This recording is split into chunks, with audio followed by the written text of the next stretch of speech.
ጥፍራችሁን ቅጩን ልንገራችሁ ጥፍር የምታሳድጉ ሰዎች ዝሙት እንፈልጋለን ጥፍራችሁን ቀለም የምትቀቡ ሰዎች ከኔ ጋር የሚከተለኝን ወንድ ሁሉ አስተናግዳለሁ ማለት ነው ቀድሞ ምን ያደርጉ ነበር መሰላችሁ ልብሳቸውን ይቀዱ ነበር በኋላ ጠይቁ ለማለት ማለት ነው የእናንተም ቀሚስ ፍልቅ ነው ፍልቅ ብላችሁ ያመጣችሁት ፋሽን ማለት ነው እሱ ምን ማለት ነው በኋላ ተከተለኝ ማለት ነው ትርጉሙ እንግዲህ ማስከተል ነው ማለት ነው ከዛ ያንን ሰው ሲያውቅባቸው ጥፍራቸውን አሳድገው ልቅሶ ላይ ከሰው ጋር በጥፍር መወጋጋት ያዙ እንደዚህ የተወጋጋ እሱም ወጋ እሷም ወጋ ይደራረጋሉ ይሄዳሉ ያን ደግሞ ሰው ሲያውቀው ጥፍር ላይ ቀለም መቀባት ያዙ ማለት ነው ጥፍራችሁ ምንድነው ማለት ነው በሉ እንጂ ዝሙት እንፈልጋለን የሚል ማለት ነው እና ልብሰ ዘማ ያው የብዙዎቻችን ልብስ ሆኗል ግን አትልበሱ ነው ባጭር ቃል የዘማውያን አለባበስ የሚባለው እኛ እኮ ሳናውቀው ሊሆን ይችላል አይደል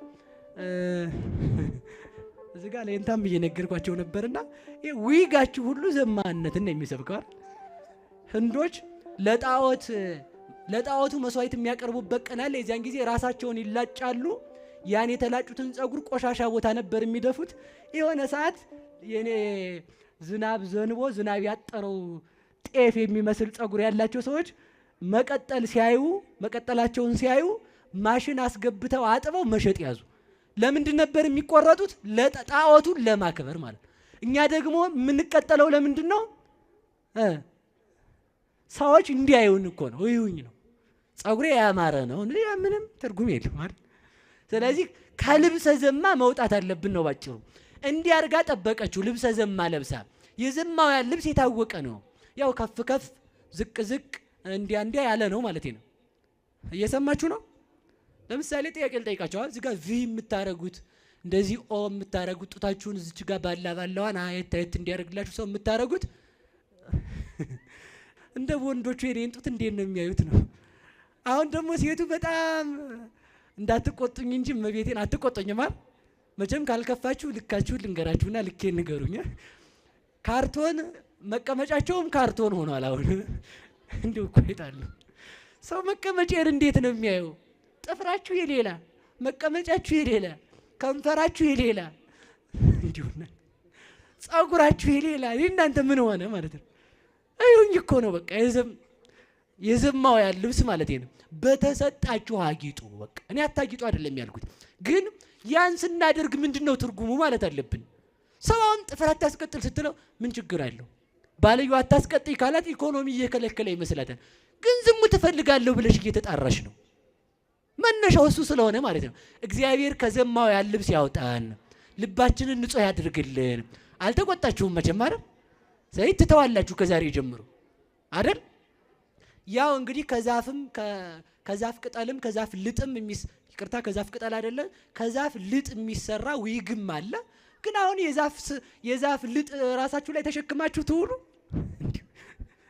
ወይ የሞተች ሴት ናት ወይ ደግሞ ለጣዖት መስዋዕት ሲቀርብ የተቆረጠ ጸጉር ነው ወይ ደግሞ የዛፍ ቅጠል ነው ራሳችሁ ላይ ያለው ክምር ማለት ነው በቃ ሌላ ምንም አይደለም እና ለእግዚአብሔር እንድንሆን በተሰጠን እንድናጌጥ እግዚአብሔር ይርዳን ስለዚህ ለብሳ ጠበቀችው እስራኤል ሴት አይተው ማለፍ አይሆንላቸውም ይላል መጣፉ ነው እዛው ማለት ምን አይተው በሉ እንጂ አሁን ሴቱ ወንድ አይቶ ማለፍ ሆኖለታል አዛኘን አልሆነለትም ለወንዶች የምናገረው ሴቶች በጣም ተጨንቀው የሚያጌጡት ቆንጆ እንዲሆኑ ፈልገው ሳይሆን ወንድ እንዲያያቸው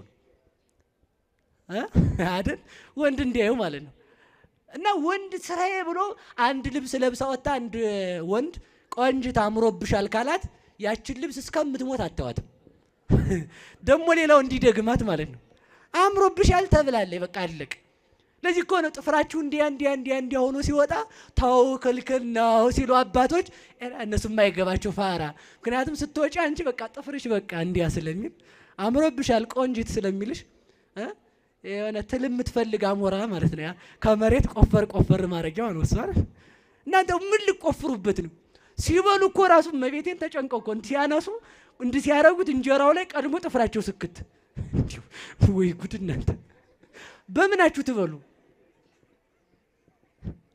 ሰው መጠንቀቅ ነው ያለበት። እመቤቴን ምሬት ነው። እና ተውት በቃ ትቻችኋለሁ ይብቃኝ ማለት ነው። እዛ እንዲያርጋ ጠበቀችው። ሴት አይቶ ማለፍ አይችልም እስራኤላዊ። እስራኤል ሴት አይተው አያልፉም። ያው መጣፉ ነው ያለ እንዳይጣሉኝ። ከዛ ሲያያት ቆንጅዬ ናት፣ ደግሞ ሚስቱ ሞታለች፣ ችግር የለውም ብሎ ጠየቃት። ሄዶ ሲጠይቃት አንድ ነገር ያዘች። እየሰማችሁኝ ነው? ምን አለችው መሰላችሁ? ከኔ ጋር መተኛት ካማረህ ምን ትሰጠኛለህ አለችው።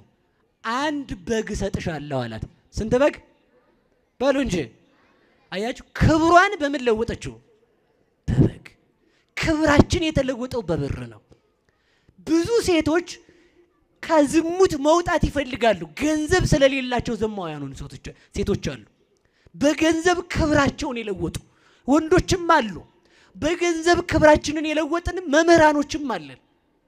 ግን ተመልከቱ እግዚአብሔር ያነሳናል፣ የታመነ ነውና በንስሐ እንመለስ እና ባጭሩ ላጠቃለው። እሺ ስለዚህ ተመልከቱ መጨረሻ ላይ በግ ሰጥሻለሁ ሲላት መያዣ አምጣ አለች። እስኪ በሉ መያዣ በሉ እንጂ።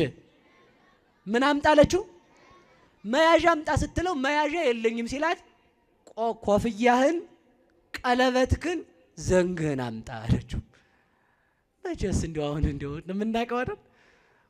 አሁን እኛ እንግዲህ ሲነጋገር ሴቱና ወንዱ በቃ ያለውን ሁሉ ይሰጣል መጀመሪያ ላይ፣ ኋላ ነው አይደል አካውንት ላይ ለብቻ ሴቭ የምታደርገው ኋላ ነው ከገባች በኋላ ማለት ነው። ከዛ ቆቡን አውልቆ ቀለበቱን አውልቆ ዘንጉን ሰጥቷት ሄደ መያዣ በግ እስከሚመጣ። እሷ ዘማ ስላልነበረች ተመልከቱ ከክርስቶስ ወገን ለመቆጠር ብላ ነበር ያን ያደረገችው፣ ከእግዚአብሔር ጋር ለመሆን። ልጆች የሱ ልጆች እንኳን አግብተዋት ነውርን ሳትንቅ ከአባታቸው ጋር የተኛችው ከማን ወገን ለመሆን ነው? በሉ በሞቴ ንገሩኝ። ከእግዚአብሔር ነገድ ገብታ ለመቆጠር፣ ከዳዊት ወገን፣ ከአብርሃም ወገን፣ ከይስሐቅ ወገን እግዚአብሔር ስለሚወለድ